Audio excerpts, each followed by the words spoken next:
And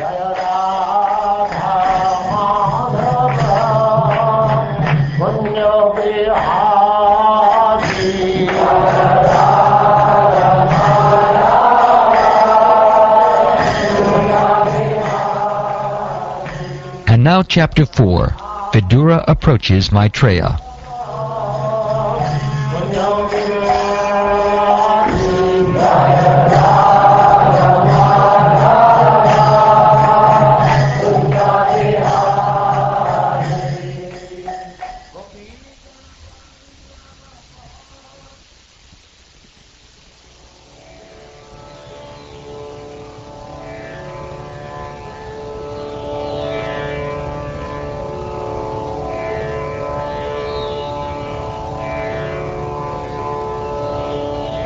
Uddhava said,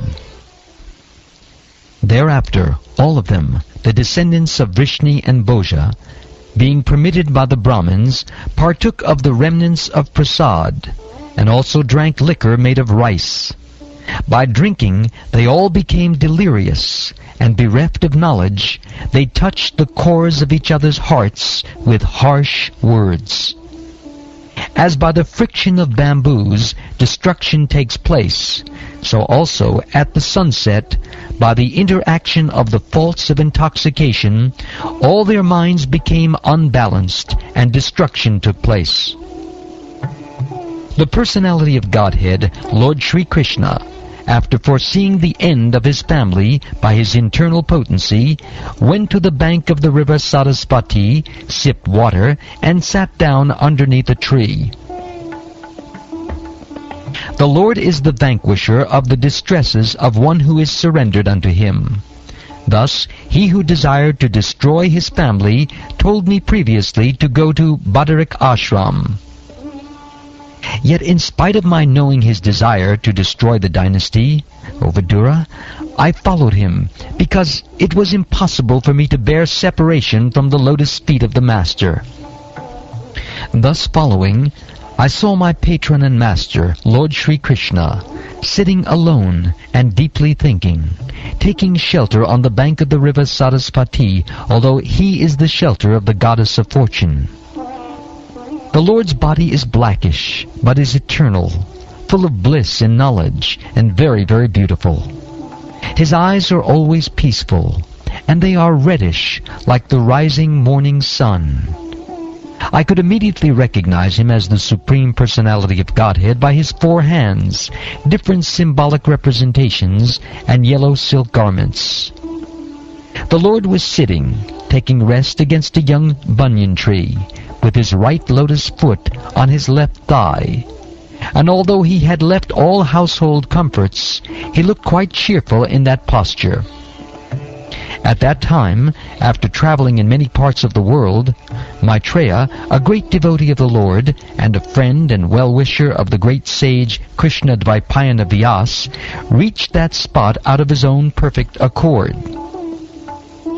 Maitreya Muni was greatly attached to him, the Lord, and he was listening in a pleasing attitude with his shoulder lowered. With a smile and a particular glance upon me, having allowed me to rest, the Lord spoke as follows.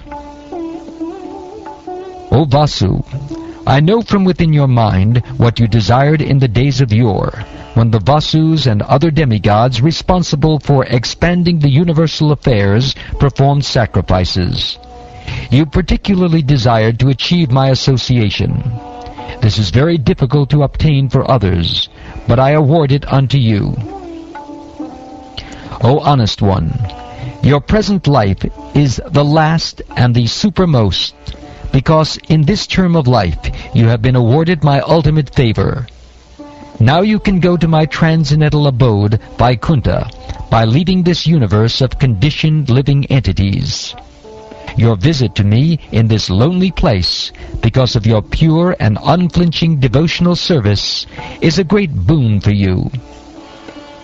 O Uddhava, in the lotus millennium in the days of yore, at the beginning of the creation, I spoke unto Brahma, who is situated on the lotus that grows out of my navel, about my transcendental glories, which the great sages describe as Srimad-Bhāgavatam. Uddhava said, O Vidura, when I was thus favored at every moment by the Supreme Personality of Godhead, and addressed by him with great affection, my words failed in tears, and the hairs on my body erupted. After smearing my tears, I, with folded hands, spoke like this. O my Lord, devotees who engage in the transcendental loving service of your lotus feet have no difficulty in achieving anything within the realm of the four principles of religiosity, economic development, sense gratification, and liberation. But, O Great One, as far as I am concerned, I have preferred only to engage in the loving service of your lotus feet. My Lord, even the learned sages become disturbed in their intelligence when they see that your greatness engages in fruitive work, although you are free from all desires, that you take birth, although you are unborn, that you flee out of fear of the enemy and take shelter in a fort, although you are the controller of invincible time, and that you enjoy householder life surrounded by many women, although you enjoy in yourself. O my Lord, your eternal self is never divided by the influence of time, and there is no limitation to your perfect knowledge. Thus you were sufficiently able to consult with yourself, yet you called upon me for consultation as if bewildered, although you are never bewildered. And this act of yours bewilders me. My Lord, kindly explain to us, if you think us competent to receive it, that transcendental knowledge which gives enlightenment about yourself, and which you explained before to Brahmaji. When I thus expressed my heartfelt desires unto the Supreme Personality of Godhead, the lotus-eyed Lord instructed me about his transcendental situation. I have studied the path of understanding self-knowledge from my spiritual master, the Personality of Godhead, and thus, after circumambulating him, I have come to this place, very much aggrieved due to separation. My dear Vidura, now I am mad for want of the pleasure of seeing him, and just to mitigate this, I am now proceeding to Badarik Ashram in the Himalayas for association, as I have been instructed by him. There in Badarik Ashram, the Personality of Godhead, in his incarnation as the sages Nara and Narayan, has been undergoing great penance since time immemorial for the welfare of all amiable living entities.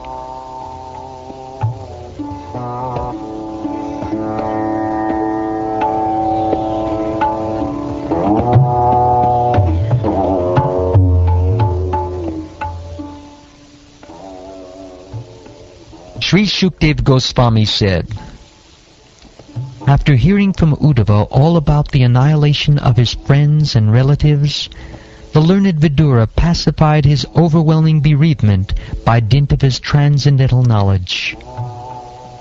While Uddhava, the chief and most confidential amongst the devotees of the Lord, was going away, Vidura, in affection and confidence, questioned him.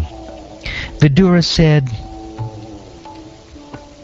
O Uddhava, because the servants of Vishnu, the Lord, wander in the interest of serving others, it is quite fit that you kindly describe the self-knowledge with which you have been enlightened by the Lord himself.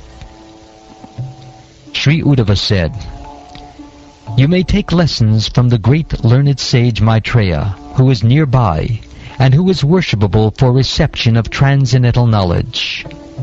He was directly instructed by the Personality of Godhead while he was about to quit this mortal world.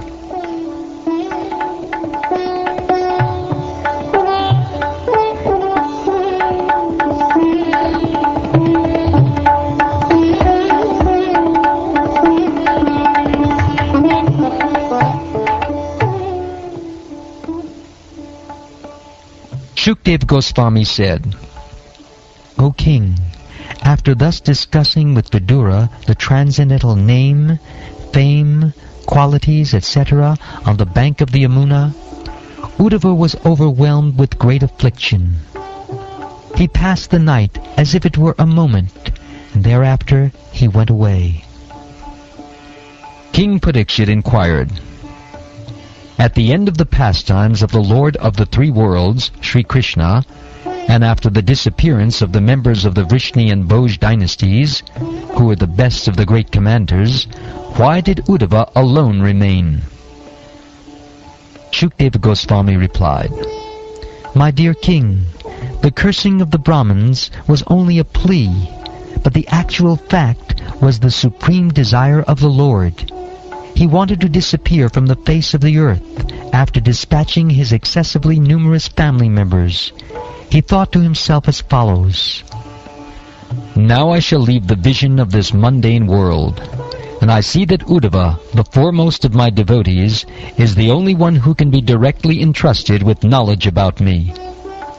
Uddhava is not inferior to me in any way, because he is never affected by the modes of material nature.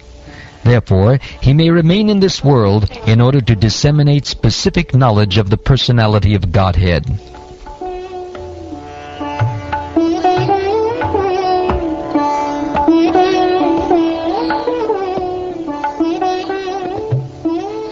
Shukdeva Goswami informed the king that Uddhava, being thus instructed by the Supreme Personality of Godhead, who is the source of all Vedic knowledge and the spiritual master of the three worlds, reached the pilgrimage site of Badarik Ashram and engaged himself there in trance to satisfy the Lord.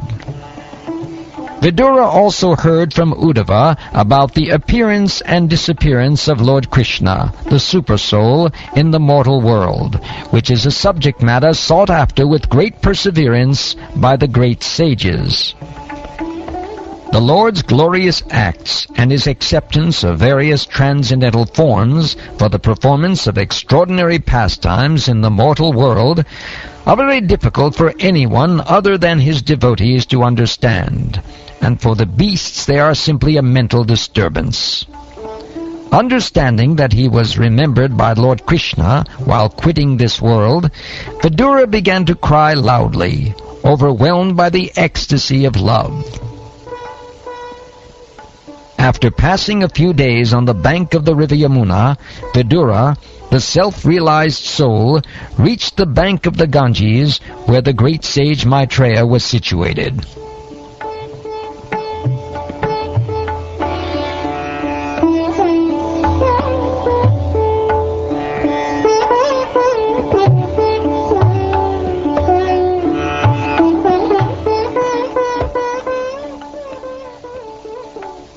Thus ends the 4th chapter of the 3rd canto of the Srimad-Bhagavatam, entitled Vidura Approaches Maitreya.